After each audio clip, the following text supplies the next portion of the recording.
Assalamualaikum warahmatullahi wabarakatuh. Bismillahirrahmanirrahim. Alhamdulillahi rabbil alamin. Wa bihi nasta'inu ala umurid dunya waddin. Wassalatu wassalamu ala asyrafil anbiya'i wal mursalin, Sayyidina wa habibina wa syafi'ina wa qurrati a'yunina wa maulana Muhammadin wa ala alihi wa ashabihi wa dhurriyyatihi ajma'in, amma ba'd. Ashhadu an la ilaha illallah wa ashhadu anna Muhammadar Rasulullah wa ufawwidu amri ilallah. Innallaha basirun bil ibad. Hasbiyallahu la ilaha illa huwa alaihi tawakkaltu wa huwa rabbul arshil azim. Qala Allah ta'ala fi kitabihil karim hikayatan an nabiyillahi Musa alaihi salam. Rabbi shrah li sadri wa yassir li amri wahlul 'uqdatam min lisani yafqahu qawli. Para alim, para asatid, para asatidah, para bapak dan ibu sekalian, hafizani wa hafizakumullah, bil khusus segenap pengurus Masjid Baitul Jihad Kemang Pratama 2 dan sekitarnya, yang semoga pengurusnya dan jamaahnya semoga semuanya saja selalu dalam naungan rahmat, barokah, perlindungan serta bimbingan Allah Subhanahu wa taala. Amin, Allahumma amin, insyaallah. Allahumma inna nas'aluka ilman nafi'ah wa rizqan thayyiban wa amalan mutaqabbala wa fatahallahu alaina futuhal arifin. Allahumma inna na'udzubika min ilmin la yanfa' wa amalin la yurfa' wa qalbin la yakhsha' wa du'a'i la yusma'. Allahumma ati anfusana taqwaha wa zakkiha anta khairu man zakkaha anta waliyuha wa maulaha. Amin, Allahumma amin, insyaallah. Masih melanjutkan kajian kita tentang kitab At-Tadhkirah karya Al-Imam Al-Qurtubi rahimahullah rahmatan wasi'ah wa rahimallahu ulama al-muslimin.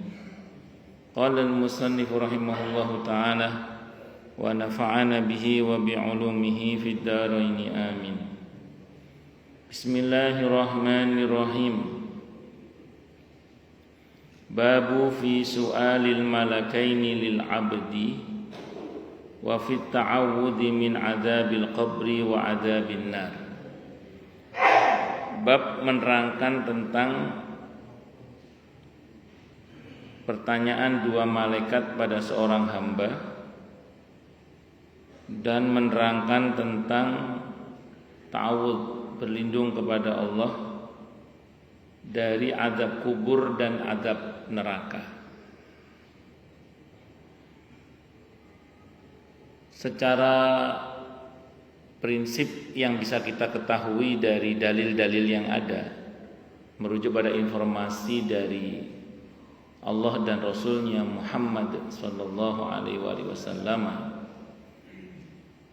seseorang itu ketika lepas ruh dari jasadnya dan mulai masuk ke alam barzahnya, itu SOP-nya, kalau dia tidak termasuk yang bebas pertanyaan kubur, kalau tidak termasuk yang dalam kategori bebas fitnah kubur, itu mau tidak mau harus berhadapan dengan dua malaikat yang namanya Munkar dan Nakir. Kalau rinciannya itu ada dalam hadis riwayat Ahmad Abi Dawud, Ibnu Majah. Hadisnya sahih dari semua jalur periwayatannya. Kata Imam Al-Qurtubi, hadisnya sahih dari semua jalur periwayatannya. Begitu ruh itu, ruhnya orang yang baik, menempuh perjalanan sampai perjumpaan dengan Allah, dan Allah berfirman kepada para malaikat, bawa kembali dia ke barzahnya atau ke alam kuburnya karena belum waktunya dia tinggal di sini. Maka terus kemudian aukamakal atau sampai akhir ajalnya kalau dalam satu riwayat bahasanya itu. Maka terus kemudian dikembalikanlah dia ke barzahnya. Kalau orang yang baik. Kalau orang yang jahat, orang yang zalim, pada langit pertama sudah ditolak dan dibanting ke barzahnya. Nah, disitulah mulai datang dua sosok malaikat yang dikenal dengan istilah dan dengan nama Munkar dan Nakir. Nah, saya ulang, bagi mereka yang tidak bebas fitnah kubur, tidak bebas pertanyaan kubur, mau tidak mau harus berhadapan dengan dua malaikat itu. Kecuali mereka yang bebas fitnah kubur, bebas pertanyaan kubur. Nah, untuk bebas pertanyaan kubur ini ada beberapa yang bisa kita usahakan dan ada beberapa yang memang kita nggak bisa mengusahakan. Dalam 18 tanda husnul khotimah yang pernah kita bahas dulu di sini, yang jenengan mungkin udah lupa semua, itu kan diantaranya meninggal di hari Jumat. Tentu dalam kebaikan ya, bukan dalam kemaksiatan. Maka orang yang meninggal di hari Jumat dalam kebaikan itu diantara jaminannya adalah bebas fitnah kubur. Cuman kan ini gak bisa kita rencanakan. Paling kita hanya bisa bermohon kepada Allah agar kalaupun diwafatkan di hari Jumat dalam kebaikan. Meninggal sakit perut misalnya, itu kan gak bisa kita usahakan. Dan tidak usah diusahakan juga, nanti mentang-mentang dapat hadis keutamaan meninggal sakit perut terus makan cabai sebanyak-banyaknya biar sakit perut. Nggak usah. Kalau memang ada jatahnya, nggak tahu gimana ceritanya, qadarullah, ya matinya perutnya terasa sakit. Itu di antara tanda husnul. Dan tentu di sini dalam kebaikan, bukan sakit perut karena kebanyakan minum paloma, topi miring, bangsa minuman keras, itu bukan. Tapi lebih kepada karena memang itu tanda dari husnul khatimah. Dalam kitab ini ada dua, paling enggak ada dua dalam kitab ini yang bisa kita usahakan supaya kita ini bebas fitnah kubur. Apa itu? Yang pertama, perbanyak baca surah Al-Mulk. Kalau perlu sampai hafal.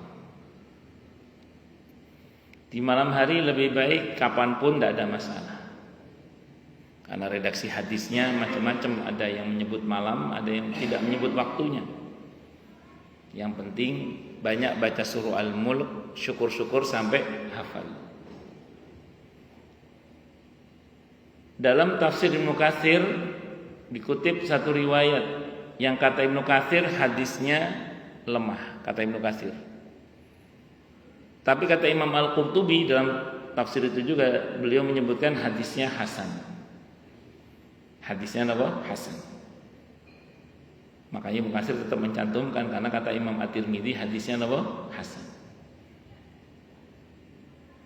Dalam hadis itu diriwayatkan kata Nabi Okamakal, sebelum kalian ada orang yang meninggal dunia. Dia didatangi oleh Munkar dan Nakir. Dan Munkar dan Nakir ini pas datang dihadang oleh surah Al-Mulk, surah Tabarak. Jadi dihadang oleh surah Al-Mulk atau surah Tabarak. Kata Munkar, kata surah Al-Mulk, ini mafhum riwayat ya, jangan sentuh orang ini, karena dalam diri orang ini ada saya, kata surah Al-Mulk. Itu yang kata para ulama berarti hafal ya. Karena di dalam dirinya ada surah Al-Mulk. Saking seringnya baca sampai hafal. Singkat kata, singkat cerita, kata Munkar Nakir, saya ini utusan Allah, kata Munkar Nakir. Kata surah Al-Mulk, saya firman Allah. Yang satu ngomong saya utusan Allah, yang satu ngomong saya firman Allah. Dibilang saya firman Allah, Munkar Nakir mundur. Nggipun jenengan mawon kalau bahasa kita. Nggipun monggo jenengan mawon. Akhirnya bebas pertanyaan kubur. Kalau di dalam kitab ini juga di antara perbanyak baca surah Al-Ikhlas. Nah, ini ibu-ibu kalau saya ngomong gini seneng ibu-ibu. Wah, Al-Ikhlas. Kalau surah Al-Mulk tadi biasa-biasa. Padahal surah Al-Mulk itu sebentar loh kita bacanya. Saya beberapa kali tak meniti baca surah Al-Mulk itu. Tidak jauh-jauh dari angka 3 menit. Murattal santai bacanya. Gak jauh-jauh dari angka 3 menit. 3 menit. Masuk beralasan gak bisa baca. 3 menit surah Al-Mulk. Kalau bacanya lancar ya. Kalau megap-megap ya setengah jam lah. Yang ini kalau saya pas ngomong Al-Ikhlas itu ibu-ibu biasanya heboh gitu. Wah, katanya seneng. Lah yang enaknya kayak ngono kok gak enaknya kayak gitu kok gak mau mengamalkan ya kebuang itu. Perbanyak apa surah Al-Ikhlas.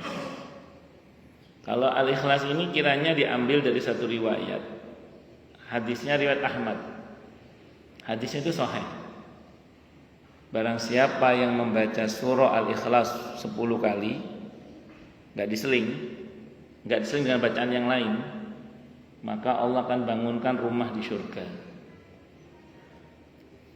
Orang kalau sudah punya rumah di surga, itu istilah bahasa Al-Qur'annya itu ashabul jannah. Orang yang punya sertifikat surga. Orang itu kalau surganya jelas, insya Allah barzahnya beres. Kira-kira itulah diantara amalan yang insya Allah dengannya kita ini bebas fitnah kubur. Nah, itu namanya jalur langit itu sebenarnya. Dan harus diamalkan. Kalau nggak diamalkan nanti ngerinya barzahnya nggak beres. Dalam hadis yang sahih dari Sayyidina Utsman bin Affan radhiyallahu an, orang itu kalau barzahnya beres, kedepannya beres. Tapi kalau barzahnya nggak beres, alamat kedepannya tidak beres. Nah ini alhamdulillah wa masya Allah kita mumpung masih hidup ini, monggo kita persiapkan untuk menghadapi semua itu. Allahu Akbar. Terus kemudian kita diperintah dalam bab ini untuk berlindung kepada Allah dari azab kubur dan azab neraka. Saya mungkin pernah sampaikan di sini bahwa setiap umat Nabi Muhammad sallallahu alaihi wasallam itu dijamin pasti semuanya masuk surga, pasti itu semuanya, kecuali yang nggak mau. Kecuali yang nggak mau. Hadisnya Sahih Bukhari. Nabi bersabda, atau kama qala, kullu ummati yadkhulunal jannata illa man aba. Setiap umatku masuk surga kecuali yang nggak mau. Qalu man ya'ba ya Rasulullah. Sahabat bertanya, siapa yang enggak mau itu wahai Rasulullah? Nabi menjawab, man ata'ani dakhalal jannah wa man asani fahuwa aba. Siapa yang mentaatiku dia yang masuk surga, dan siapa yang mendurhakaiku dia tidak mau masuk surga. Dan di antara cita-cita besar Nabi kita Muhammad sallallahu alaihi wasallam adalah seluruh umatnya masuk surga. Dan Allah sudah janji kepada nabinya Muhammad sallallahu alaihi wasallam, wala saufa yu'tika rabbuka fatarda. Itu janji Allah pada nabi itu. Wala saufa yu'tika rabbuka fatarda. Pasti Muhammad akan diberi apa yang kamu minta sampai kamu merasa puas. Wala saufa yu'tika rabbuka fatarda. Tuhanmu pasti Muhammad akan memberimu hingga kamu merasa puas. Dan Nabi itu merasa puas kalau seluruh umatnya masuk surga. Hanya saja, nah ini hanya saja, tidak semua yang masuk surga itu dijamin tidak mampir ke neraka. Nah, itu masalahnya itu. Saya ulang ya, semua pasti masuk surga, tapi tidak semua yang masuk surga itu dijamin tidak dibakar dulu di neraka. Itu masalahnya. Semua kita ini umat Nabi kita Muhammad sallallahu alaihi wasallam dijamin pasti masuk surga, tapi tidak dijamin pasti selamat dari siksa api neraka. Maka kata para ulama, minta surga itu penting, tapi yang tidak kalah pentingnya adalah berlindung kepada Allah dari siksa neraka.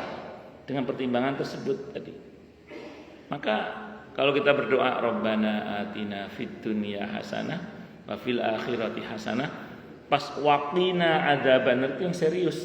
Karena tidak semua kita ini selamat dari api neraka.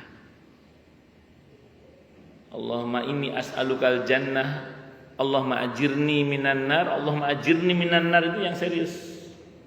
Karena tidak semua kita ini dijamin selamat dari api neraka, walaupun pasti masuk surga. Umat Nabi kita Muhammad sallallahu alaihi wasallam. Semoga kita diakui sebagai umat beliau. Amin. Allahumma amin. Nah, kita diperintah oleh Allah untuk berlindung kepada Allah dari siksa kubur dan siksa neraka. Al-Bukhari, Imam Bukhari meriwayatkan sebuah hadis an Anasin dari Anas, an Anas bin Malik dari Anas bin Malik radhiyallahu anhu qala, beliau berkata, qala, telah bersabda siapa Rasulullah sallallahu alaihi wasallam. Apa sabdanya? Innal abda idza wudi'a fi qabrihi wa tawalla anhu ashabuhu. Sesungguhnya seorang hamba apabila diletakkan di kuburnya dan sudah mulai pulang meninggalkan yang bersangkutan siapa para sahabatnya, kerabatnya. Karena ingat dalam hadis Sahih Muslim, kalau ada orang yang meninggal dunia, 3 yang mengantarkan, 1 menetap, 2 kembali. Pertama amalnya, yang kedua keluarganya, yang ketiga hartanya. Yang pulang 2, harta dan keluarga dan hartanya pulang, termasuk teman-temannya. Nah, kalau yang menetap adalah amalnya. Nah, ini. Begitu keluarganya mulai pulang, innahu la yasma'u qur'ani alihim atahu. Innahu la yasma'u qur'uni alihim. Sungguhnya orang yang mati tadi itu pastilah, kata Nabi, mendengar suara langkah sendal-sendal mereka. Kalau baca hadis ini ada yang memaknai ya cuman itu saja yang bisa didengarkan oleh orang yang mati, ya, ada yang begitu. Ada yang memahami dalil cuma begitu aja. Tapi ada yang memahami ini sebagai dalil bahwa orang yang mati bisa mendengar, bahkan bisa melihat yang masih hidup. Dalilnya mana Ustadz? Kok bisa dipahami begitu? Hadis Bukhari. Hadis Bukhari ketika Nabi di Badar. Saat itu Nabi mendekati sumur. Yang di sumur itu dikubur Abu Jahal CS. Kata Nabi, "Aukamakal, apakah kalian mendapati apa yang Allah janjikan pada kalian?" Berupa siksa maksudnya. Kata Sayyidina Umar radhiyallahu an, "Ya Rasulullah, apakah mereka bisa mendengar?" Wong wis mate. Kata Nabi, "Aukamakal, bahkan penglihatan dan pendengaran mereka lebih tajam daripada penglihatan dan pendengaran kalian, kata Nabi. Hanya saja mereka nggak bisa jawab karena orang kafir. Kalau orang beriman bisa jawab. Hadisnya tentang salam. Dalam kitab ini diriwayatkan dari Abi Hurairah radhiyallahu anhu, barang siapa yang lewat di satu kubur yang dikenal kemudian dia mengucapkan salam, maka salamnya akan dijawab. Kata Abu Hurairah mengomentari hadis itu, aukamakal, bahkan yang tidak kenal sekalipun dijawab. Kalau orang beriman ya. Hanya saja kita tidak mau mendengar jawabannya. Lek krungu mata yamutu medeni. Allahu Akbar. Pun lanjut. Atahu malakani, begitu yang takziah sudah mulai pergi, maka datang kepadanya dua malaikat. Fayuq idanihi, maka keduanya mendudukkan mayit tadi. Fayaqulani, maka keduanya berkata lahu kepada si mayit tadi, orang yang mati tadi.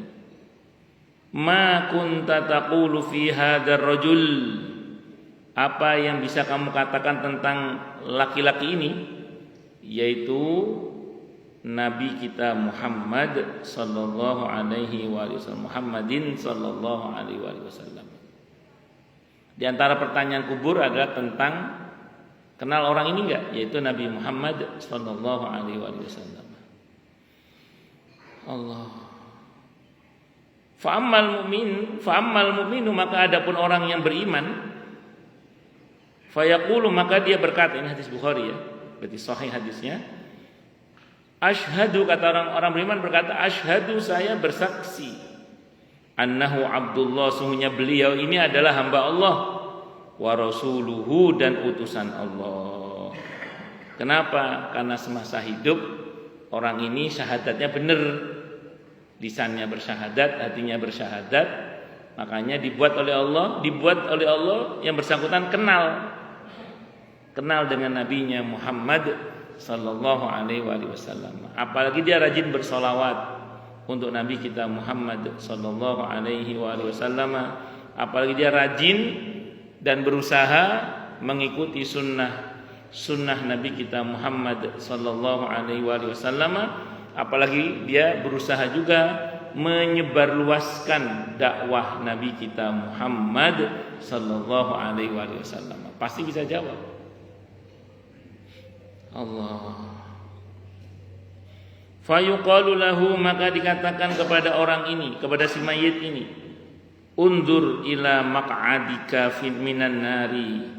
Qad abdalakallahu ta'ala bihi maq'adan minal jannati fajarahuma jami'an. Kata malaikat, lihat ke tempat dudukmu yang dari neraka. Aslinya kamu di neraka, ini tempatmu di sini, di neraka itu. Sungguh Allah telah mengganti untukmu tempat tinggal yang lebih baik dari neraka, yaitu surga. Kalau bahasa sederhananya ditampakkan kepada orang ini loh, aslinya kamu itu di neraka, tempatmu di sini aslinya. Tapi karena kamu bisa menjawab pertanyaan tadi dan bisa menjawab pertanyaan tadi karena dia memang syahadatnya benar. Dia bisa menjawab itu karena memang dia rajin bersolawat untuk Nabi kita Muhammad sallallahu alaihi wasallam.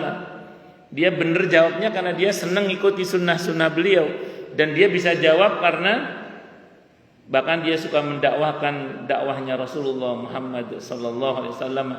Maka dia bisa jawab, maka sudah Allah ganti yang tadinya di neraka diganti dengan surga. Itu seperti itu.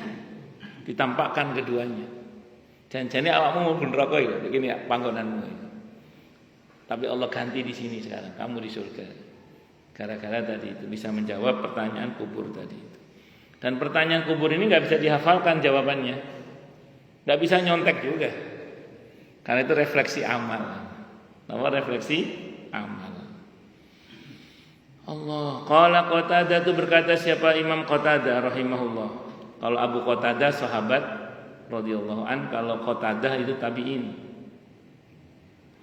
wa dzakara lana annahu yufsahu lahu wa dzukira lana annahu yufsahu lahu fi qabrihi 40 dira'an, dan disebutkan kepada kami sesungguhnya kuburnya itu dilapangkan untuknya sepanjang 40 dira'. Wa qala Muslimun, dan berkata Imam Muslim, 70 dira'an, 70 dira'. Kalau ada angka 70 berarti luas banget lah kalau bahasa kita. Napa luas banget? Seberapa? Wallahu a'lam bishawab. Wa yumla'u 'alaihi khadran ila yaumi yub'atsun, dan dipenuhi kuburnya itu dengan aneka hijau-hijauan, maksudnya dibuat indah sampai hari di mana mereka dibangkitkan kembali. Jadi orang yang tinggal di barzah itu sampai hari kebangkitan. Yang mendapat nikmat kubur ya alhamdulillah. Yang dapat siksa ya naudzubillah, gitu aja. Semoga untuk kita nikmat kubur. Amin. Allahumma amin. Itu sampai hari kebangkitan nanti. Prosesnya barzah dulu, kiamat, baru hari kebangkitan. Barzah, kiamat, hari kebangkitan.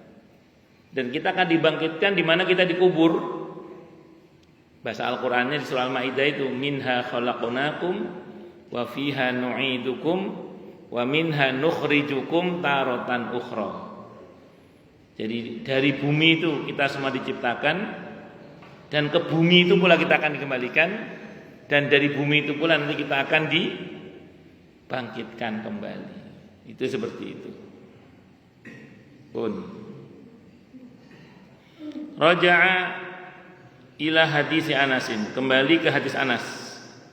Kalau orang sekarang kembali ke laptop. Setelah ngomong ini kembali ke laptop. Kembali ke hadis Anas bin Malik radhiyallahu anhu. Qala, berkata siapa Anas bin Malik radhiyallahu anhu, wa ammal munafiqu, dan adapun kalau merujuk pada hadis sebelumnya berarti ini qala bersabda siapa Nabi kita Muhammad sallallahu alaihi wasallam, berarti itu ya. Wa ammal munafiqu wal kafiru, dan adapun orang munafik dan orang-orang kafir, fayuqalu lahu, maka dikatakan kepadanya, ma kunta taqulu fi hadzal rajuli, apa yang bisa kamu katakan tentang lelaki ini, yaitu Nabi kita Muhammad sallallahu alaihi wasallam. Fayaqulu, maka berkata siapa munafik dan kafir tadi, la adri, saya tidak tahu. Kuntu aqulu ma yaqulun nas, saya hanya bisa mengatakan apa yang dikatakan kebanyakan orang. Kenapa mereka nggak bisa jawab? Kalau orang kafir wajar lah. Kalau orang munafik kenapa nggak bisa jawab? Kalau orang kafir kan jelas dia nggak pernah syahadat Rasul. Kan syahadat itu ada dua, ada syahadat tauhid, ada syahadat Rasul. Asyhadu an la ilaha illallah itu syahadat tauhid, ada syahadat Rasul yaitu wa asyhadu anna Muhammadar Rasulullah. Kalau orang kafir jelas lah. Kalau orang munafik, kenapa orang munafik nggak bisa jawab? Padahal orang munafik ini kan juga bersyahadat. Betul, mereka tidak bisa jawab karena mereka hanya bersyahadat di mulut, tidak dengan hati. Kalau bahasa Al-Qur'annya, wa minan nasi may yaqulu amanna billahi wa bil yaumil akhir wa ma hum bimumin, kata Allah. Jadi ada manusia itu yang mengatakan kami beriman kepada Allah dan hari akhir, bersyahadat maksudnya. Tapi mereka tidak beriman kepada Allah. Kenapa? Karena mereka hanya bersyahadat di mulut dan tidak bersyahadat dalam hati. Makanya nggak bisa jawab. Nabi dapat musuh orang munafik itu di Madinah. Kalau di Mekah, Nabi nggak dapat musuh orang munafik. Munafik itu kata nafiqah, artinya tikus. Karena orang munafik kelakuannya kayak tikus. Beda dengan orang beriman. Orang beriman Allah sifati seperti lebah. Lebah itu tidak makan kecuali yang baik, tidak hinggap kecuali di tempat yang baik, tidak memuntahkan sesuatu kecuali yang baik. Dia pemberani tapi nggak rese. Kalaupun menyengat, seringkali sengatnya jadi obat. Itu lebah. Orang beriman seperti lebah. Beda dengan Munafik dari kata nafiqa yang diantara artinya adalah tikus. Tikus itu pemakan segala, kabel-kabel ya dikrikiti ya, biji-bijian, daging semua dimakan. Hingga tempat yang baik sekalipun kalau ada tikusnya rusak, berantakan, rusak. Tempat yang baik sekalipun ada tikusnya, rusak. Masjid ada orang munafiknya, rusak. Ormas Islam ada orang munafiknya, rusak. Pokoknya kalau ada orang munafiknya, rusak. Tempat yang baik sekalipun ada orang munafiknya, rusak. Salah pilih mantu, naudzubillahi min syarri dzalik, itu bisa rusak keluarga itu, karena memasukkan tikus dalam rumah.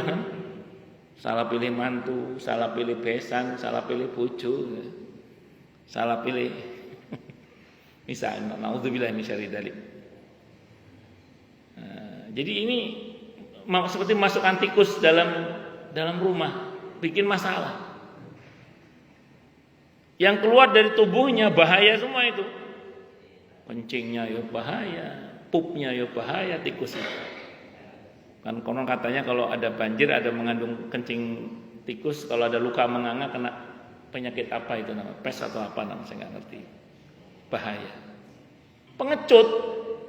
Kalau nggak ada orang berantakin apa aja, ada orang lari dia, nah itu tikus itu, pengecut. Kalau nggak ada orang berantakin apa aja, kalau ada orang lari dia. Kalau ada tikus berantakin apa saja, ada orang kok nggak lari, insya Allah itu tikus stres, insya Allah.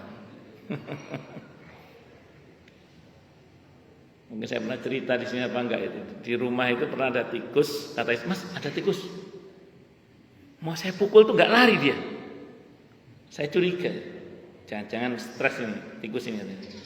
Begitu saya deketin, batuk-batuk dia. Oh batuk loh, tikus kok batuk. Terus saya tinggal, kata istri saya, Mas, kok nggak dipukul? Mau saya pukul batuk dia.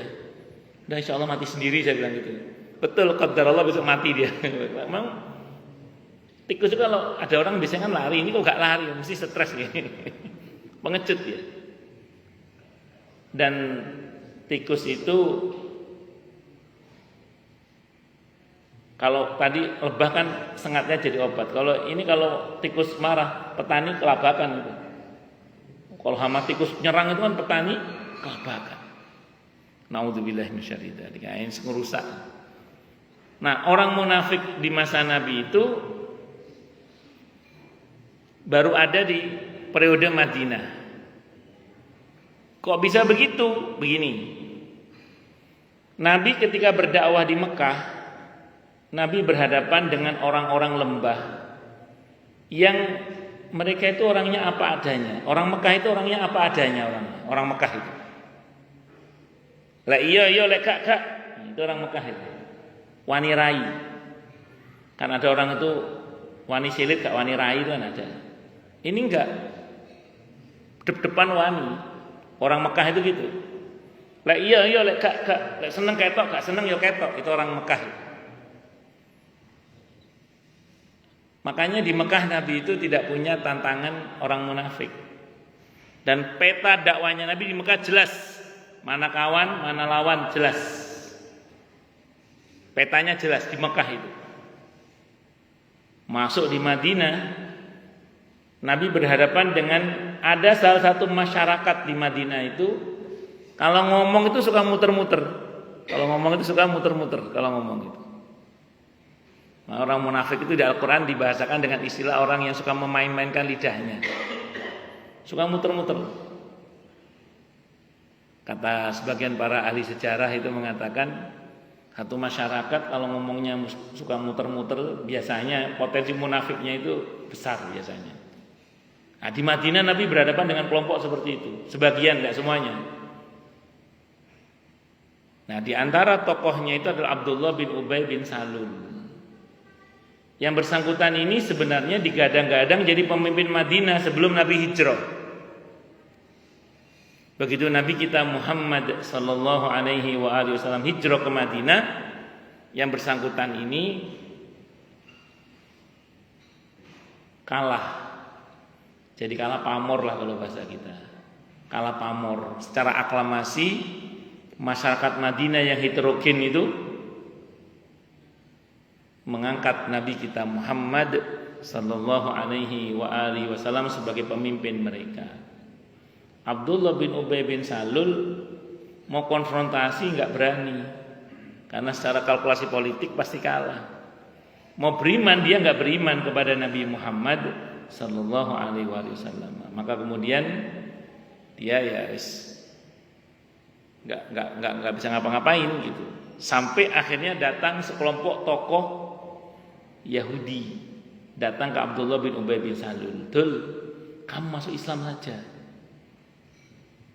Kata Abdullah bin Ubay bin Salul, kata dia, "Saya ini nggak beriman sama Muhammad kok suruh masuk Islam." Masuk Islam saja, nanti adakan pembusukan dari dalam, kalau bahasa kita. Masuk Islam saja, nanti adakan pembusukan dari dalam. Maka akhirnya Abdullah bin Ubay bin Salul CS ini masuk Islam. Syahadatnya di mulut aja, dia nggak beriman kok. Hatinya tidak bersyahadat. Makanya Allah katakan, "Wa minan nasi may yaqulu amanna billahi wa bil yaumil akhir wa ma hum bimu'minin." Makanya orang munafik nggak bisa jawab. Gimana mau bisa jawab? Wong syahadatnya cuma di mulut, di hati tidak. Beda dengan orang beriman. Kalau orang beriman dia bisa jawab. Kenapa? Karena syahadatnya sepenuh hati. Asyhadu an la ilaha illallah wa asyhadu anna Muhammadar Rasulullah. Fayuqalu, maka dikatakan kepada orang munafik dan orang kafir tadi, la daraita, kamu enggak tahu. Wala talaita, ada di hadis yang lain wala talauta, kamu enggak pernah baca emang Al-Qur'an maksudnya. Maka wayat ribu bimatariq wayut rabu bimatariqin min bimatariqi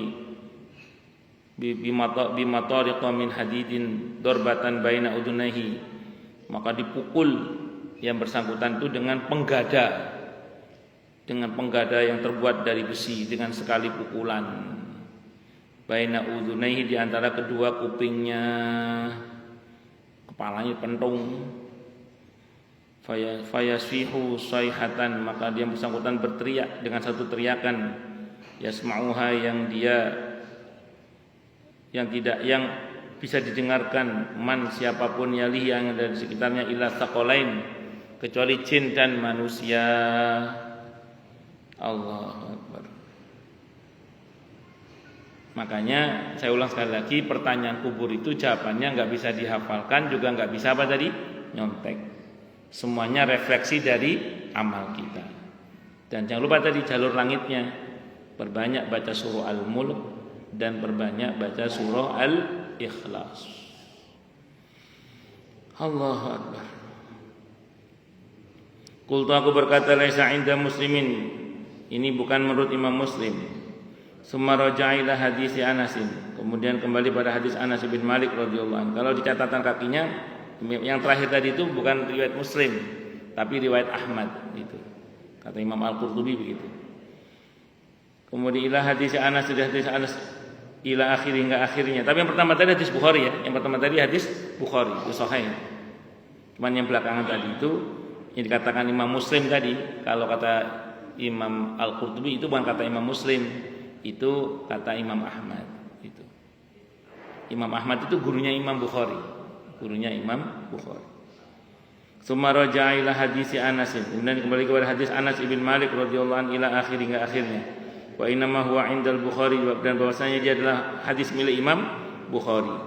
Fa hadisu akmalu, maka hadisnya itu lebih sempurna, lebih lengkap kalau bahasa kita.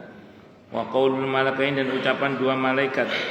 Wala talaita, dan kamu tidak membaca Al-Qur'an, maksudnya wal qala an-nahwiyun, kata siapa ulama para ahli nahwu, al-aslu fi hadhil kalimati, asal kalimat ini adalah al-wawu talauta, ay wala talauta illa anha kulibat yaun liyatba'a biha daraita gitu. Jadi dirubah wawu menjadi ya supaya cocok dengan kalimatnya menjadi talaita. Ini pelajaran nahwu ya, pelajaran nahwunya. Karena nanti ada riwayat lain yang mengatakan talauta gitu. Dan apa kaitannya dengan hadis ini? Kaitannya adalah bahwa orang yang tidak bisa menjawab pertanyaan kubur itu diantara sebabnya adalah karena nggak pernah baca, nggak pernah baca informasi dari Al-Quran maupun sunnah nabinya Muhammad Sallallahu Alaihi Wasallam. Jadi sebab orang nggak bisa sebab kenapa orang nggak bisa jawab pertanyaan kubur, diantara sebabnya karena nggak pernah baca. Itu maksudnya itu. Nggak pernah baca apa? Nggak pernah baca informasi. Ya kayak ada anak ujian lisan wawancara itu kalau dia menguasai materi kan ya lancar. Kalau nggak menguasai materi, wassalam. Ustadz nggak bisa baca, belajar. Kalau nggak bisa baca, ya belajar. Udah tua Ustadz.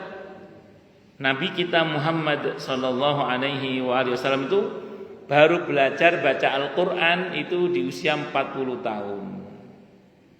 Kan beliau diangkat jadi Nabi dan Rasul kan usia 40. Berarti Nabi, kata para ulama, belajar Al-Quran itu baru di usia berapa?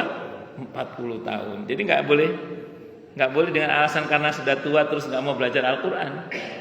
Belajar. Allah. Dan andai kan meninggal sebelum bisa baca, paling nggak udah dapat pahala mujahadah membaca Al-Quran.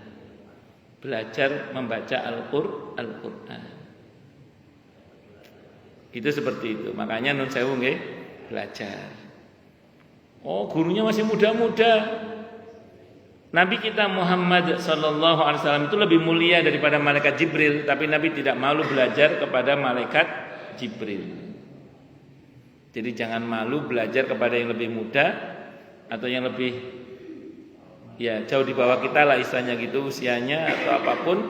Karena dulu Nabi belajar Al-Quran kepada malaikat Jibril, di mana Nabi itu lebih mulia daripada malaikat Jibril. Kalau kita berjuang mau berjuang supaya bisa membaca dan syukur-syukur bisa mengamalkan, itu pahalanya luar biasa. Dan itu diantara sebab kenapa kita bisa menjawab pertanyaan kubur.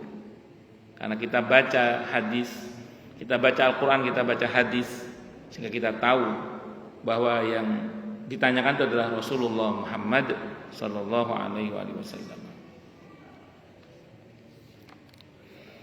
Ibnu Majah meriwayatkan sebuah hadis an Abi Hurairah, dari Abi Hurairah radhiyallahu anhu, anin Nabi, dari Nabi kita Muhammad Sallallahu Alaihi Wasallam, qala, beliau bersabda, innal mayyita, sungguhnya mayyit, yasiru ilal qabri fayajlisu rajulu salihu fi qabrihi ghairu faz'in wala mas'ufin. Sungguhnya mayit itu ketika dia sudah sampai di kuburnya, maka fayujlasu rajulu salih, maka didudukkanlah lelaki yang saleh fi qabri, dalam kuburnya, dengan ghairu faz'in wala mas'ufin, tanpa rasa panik dan rasa takut. Kenapa tidak panik? Kenapa tidak takut? Karena oleh Allah dibuat tidak panik dan tidak takut. Itulah namanya tasbit. Tasbit itu apa? Dibuat kokoh hatinya oleh Allah. Caranya biar kokoh bagaimana? Minta kepada Allah, ya muqallibal qulub, tsabbit qalbi ala dinik. Baca Al-Quran, karena dengan itu linusabbita bihi fuadak, agar hatimu dibuat tenang oleh Allah. Tadi ayatnya dibaca juga itu oleh imam tadi, alladzina amanu wa tatma'innu qulubuhum bi dzikrillah. Ala bi dzikrillah tatma'innul qulub. Perbanyak zikir kepada Allah. Jadi amalia kita di dunia ini itu akan diberi kekokohan oleh Allah kalau kita memang mengamalkan amalan yang buat kita diberi tasbit. Makanya jangan meremehkan doa, ya muqallibal qulub tsabbit qalbi ala dinik. Rabbana la tuzigh qulubana ba'da idh hadaitana wa hab lana min ladunka rahmah innaka antal wahhab. Dan yang lain-lain. Termasuk banyak baca Al-Quran tuh menyebabkan kita insya Allah akan dikokohkan hati kita. Membaca kisah-kisah orang soleh terdahulu dalam Al-Quran maupun dalam sunnah Nabi kita Muhammad SAW, itu membuat kita kokoh hati kita. Linusabbita bihi fuadak, agar Allah kokohkan dan Allah teguhkan hatimu itu.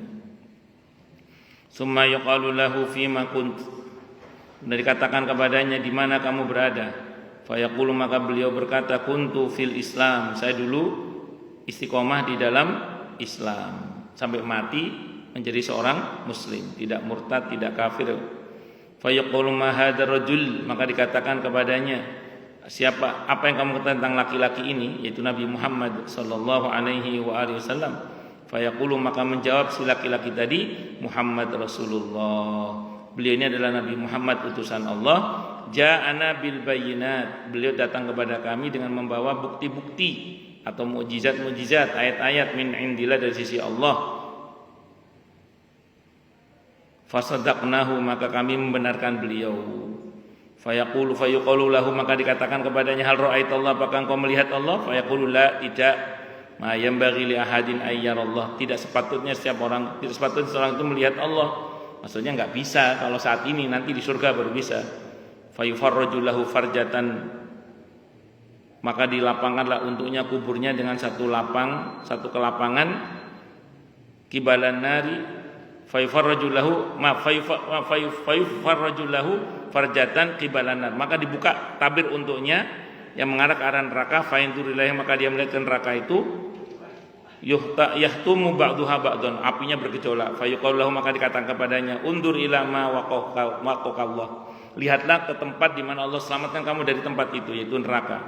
Summa yufarraju lahu farjatan kibalal jannah, dan dia disuruh menghadap ke arah surga, dibuka tabir tentang surga, disuruh lihat surga. Fayandur ila zahratiha, maka dia melihat kepada bunga-bunganya surga, wa ma fiha, dan apa-apa yang dalam surga. Fayaqul lahu hadza maq'adaka, dikatakan kepadanya, inilah tempat tinggalmu nanti.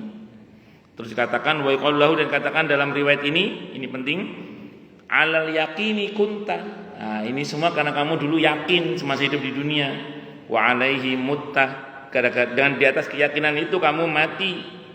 Wa alaihi mutta wa alaihi tub'atsu insyaallah taala, dan nanti kamu akan dibangkitkan dengan keyakinan itu. Jadi harus yakin. Kalau enggak yakin enggak bisa, makanya harus yakin. Yakin itu kalau kata Imam Bukhari, al-imanu kullu, percaya 100%. Jadi keyakinan kita dengan la ilaha illallah Muhammadur Rasulullah, asyhadu an la ilaha illallah wa asyhadu anna Muhammadar Rasulullah, keyakinan sepenuh hati itulah yang akan menyelamatkan kita dengan izin Allah Subhanahu wa taala. Makanya jangan ragu. Sehingga mukmin sejati itu Allah sebut dalam Al-Qur'an di surah Al-Hujurat ayat 15 itu, innamal mu'minuna alladzina amanu billahi wa rasulihi tsumma lam yartabu wa jahadu bi amwalihim wa anfusihim fi sabilillah ulaika humus shadiqun. Mukmin sejati itu adalah orang-orang yang telah beriman kepada Allah dan Rasulnya, dan mereka tidak ragu dalam mengimani Allah dan Rasulnya. Karena tidak ragu dibuktikan dengan mau berjihad, berjuang dengan harta dan diri mereka. Di mana berjuangnya? Di jalan Allah. Ulaika humus shadiqun, mereka itulah shadiqun, orang-orang yang benar, jujur dan bersungguh-sungguh dalam mengimani Allah dan Rasulnya Muhammad sallallahu alaihi wasallam. Wallahu a'lam shawab. Sebelum tanya jawab, silakan Pak Fahroji pantun dulu. Pakai kanji apa enggak, Pak? Di buku beliau pakai kanji soalnya. Pantun jalur langit. Masya Allah. Flamboyan tumbuh mewarnai bukit. Masya Allah. Terlihat subur. Masya Allah. Marilah kita tempuh jalur langit supaya selamat di alam. Masya Allah, barakallahu fikum, Masya Allah. Ada lagi? Cukup ya. Oke, monggo silakan yang lain kalau ada yang mau tanya, protes, marah boleh silakan, monggo kalau ada. Oke, monggo. Ada dua, yang pertama. Oke. Apa hukumnya membunuh tikus dan binatang-binatang yang lain? Baik. Nah, yang kedua, tadi Bapak Salul ini mengatakan dia atau sadar itu ilmunya atau otaknya itu Yahudi. Jadi berbeda tidak sadar. Bukan betul. Betul. Betul. Baik. Ada beberapa binatang yang diperintah kita oleh Nabi untuk membunuhnya. Kalau ketemu, tapi kalau nggak ketemu nggak usah cari-cari. Tapi ada beberapa binatang yang Nabi melarang untuk membunuhnya.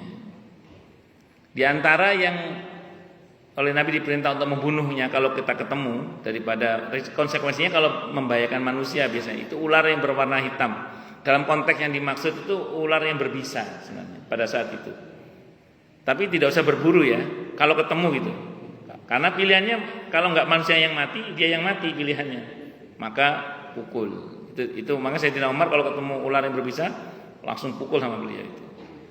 Nah, jadi itu dulu karena lebih menjaga manusianya daripada binatangnya tapi ini tidak diperintah untuk berburu ya, enggak, tapi lebih kepada karena membahayakan tadi itu. Nah, termasuk nanti berkaitan dengan fuwaisiq. Ada namanya fuwaisiq. Fuwaisiq itu binatang kecil yang jahat dalam tanda kutip. Dalam arti dia resek, berbahaya. Nah, termasuk diantaranya tikus. Itu bahkan Nabi menyebut tikus itu dengan sebutan tidak hanya fuwaisiq tapi juga syaitan. Makanya terhadap dia ini kalau ketemu, kalau sekiranya bisa bunuh. Apalagi sudah mengganggu. Kalau mengganggu berarti namanya setan. Kalau mengganggu berarti namanya setan. Kalau setan ya sudah sikat. Gitu seperti itu.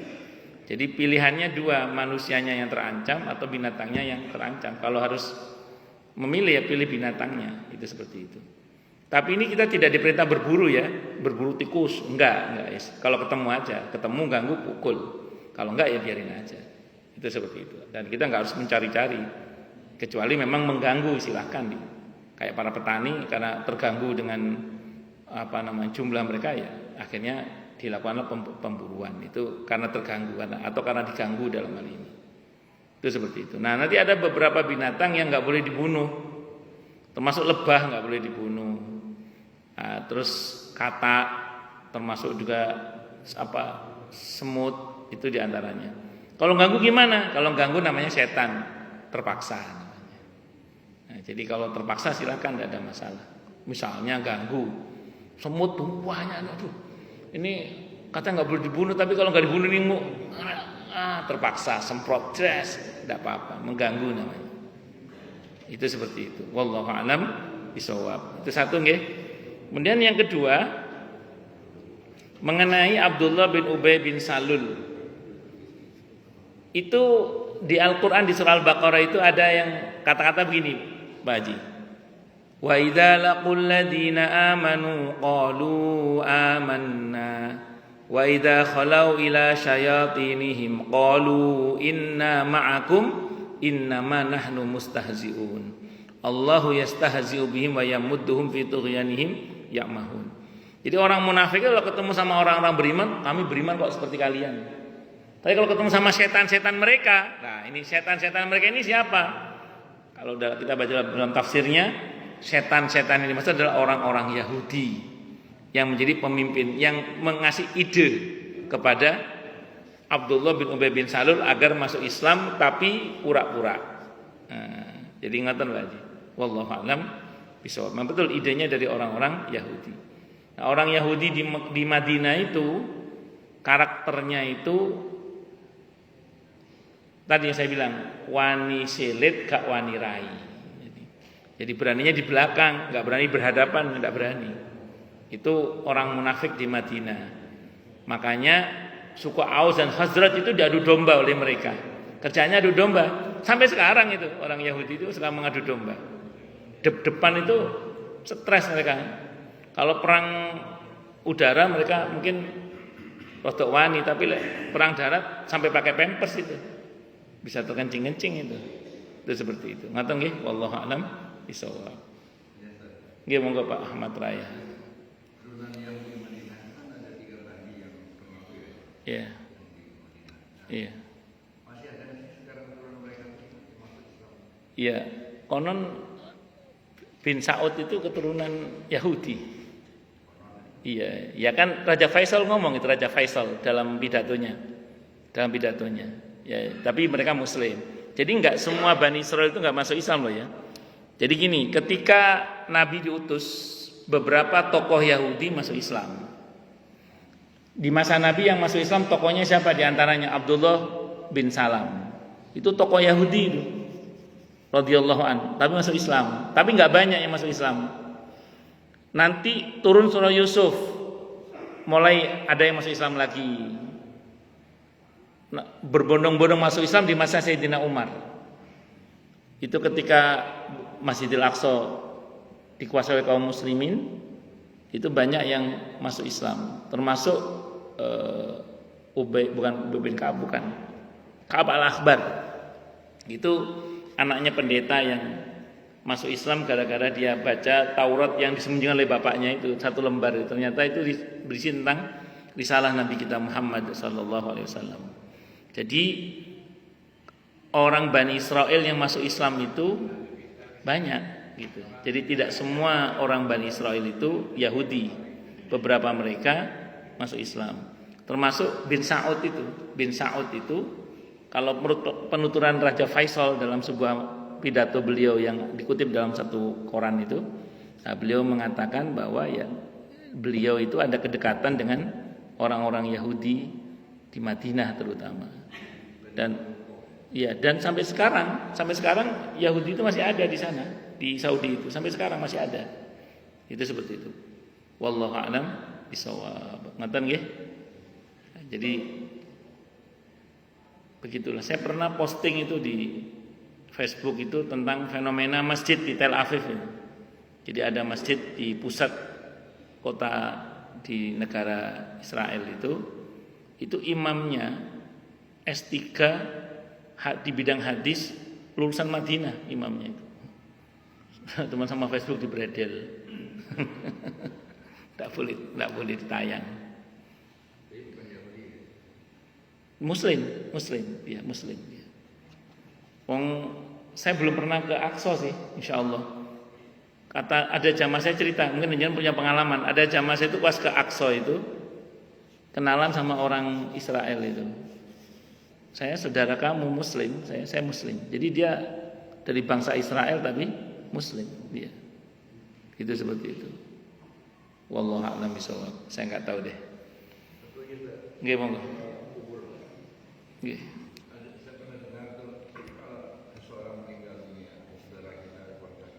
Nggih.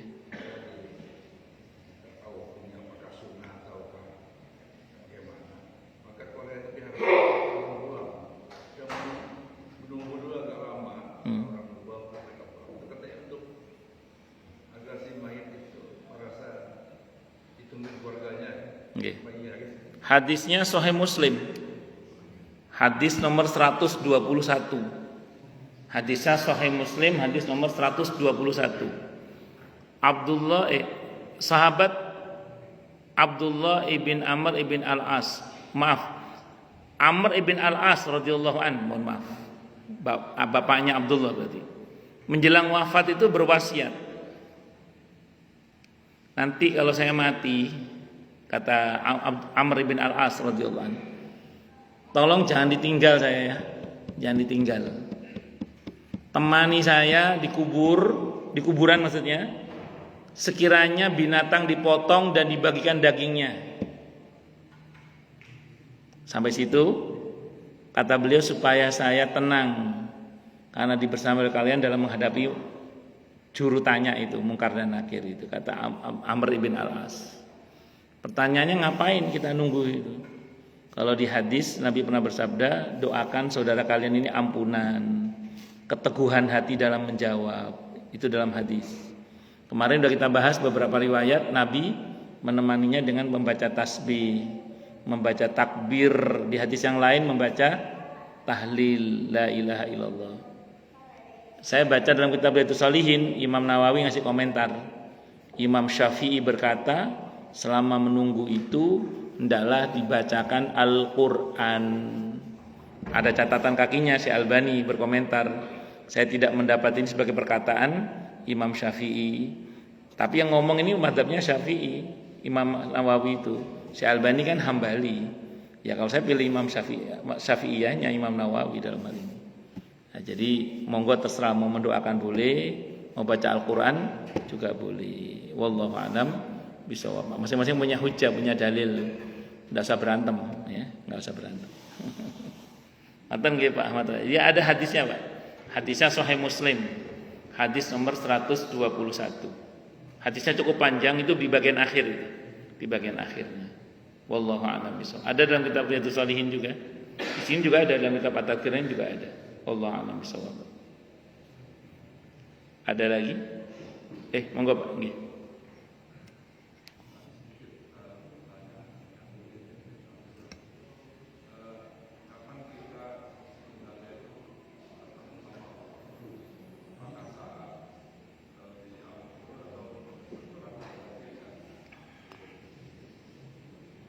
Kalau bertemu yang dimaksud adalah melihat, itu nanti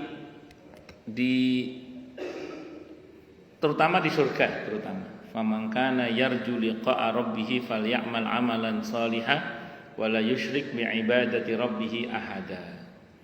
Siapa yang berharap perjumpaan dengan Allah, maka adalah dia beramal yang soleh dan tidak menyekutukannya dengan sesuatu pun. Nah, Nabi ditanya oleh para sahabat, apa enggak uyel-uyelan nanti ya Rasulullah melihat Allah itu? Kata Nabi, tidak. Seperti kalian melihat bulan tanpa adanya mendung yang menghalangi. Apakah kalian kesulitan melihatnya? Tidak ya Rasulullah. Begitulah nanti hamba itu melihat Tuhannya di surga. Nah, tapi ingat ya, saya mau tanya sekarang. Ketika kita melihat bulan itu bulan yang asli apa tidak itu? Asli, itu bulan asli itu. Pertanyaan berikutnya, apakah begitu bentuknya bulan? Tidak.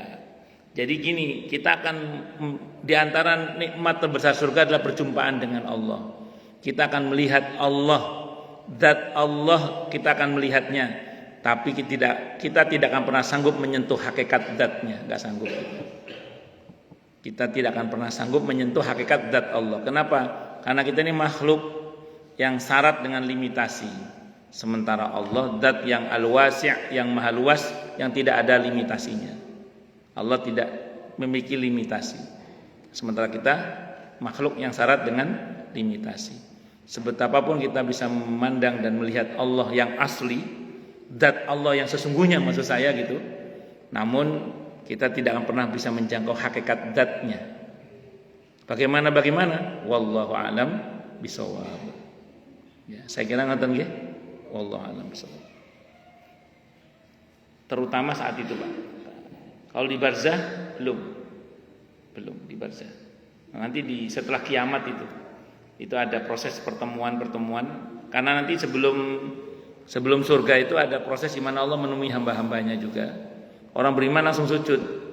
Orang munafik tidak bisa sujud karena punggungnya kaku. Dia kepelanting sana, kepelanting sini. Jadi nanti melihat Allah itu dengan sujud, Pak, bukan dengan mendelik ternyata. Begitu berjumpa dengan Allah, semua orang beriman itu kagum luar biasa sampai tersujud mereka, Pak. Jadi melihatnya sampai sujud. Bagaimana? Enggak usah tanya, semuanya diiyakan aja. Penjelasan ilmiah nanti mungkin Anda bisa merasakan bagaimana itu. Nah, ngoten nggih, wallahu a'lam bishawab. Makanya orang munafik enggak bisa sujud. Punggungnya kaku. Karena mereka enggak salat. Loh, salat Ustaz? Iya, salat. Wa idza qamu ila sholati qamu kusala. Mereka salat sih memang, cuman salatnya pakai muwalas. Makanya mereka punggungnya kaku, tidak tulus sujudnya itu tidak tulus, Pak. Ngoten nggih, wallahu a'lam bishawab. Ada lagi? Cukup nggih? Itu sudah melambai-lambai makanan itu kayaknya. Kita tutup dengan hamdalah. Alhamdulillahirabbil alamin. Semoga kajian kita bisa bermanfaat, mubarakah fi dini wa dunya wal akhirah untuk kita, keluarga kita dan seluruh umat Islam semuanya. Dan mudah-mudahan kita semua dijadikan oleh Allah sebagai orang-orang yang sukses dunia akhirat, selamat dunia akhirat, bahagia dunia akhirat. dan dipermudah setiap urusan kita oleh Allah fid dini wad dunya wal akhirah. Semoga Allah limpahkan hidayah selalu untuk kita, semoga Allah tingkatkan selalu hidayah untuk kita, dan semoga Allah berikan hidayah untuk siapapun yang melihat kita. Subhanakallahumma bihamdika asyhadu an la ilaha illa anta astaghfiruka wa atubu ilaik. Sallallahu alaihi Muhammad wa ala alihi wa sahbihi wasallam. Saya mohon maaf. Assalamualaikum warahmatullahi wabarakatuh.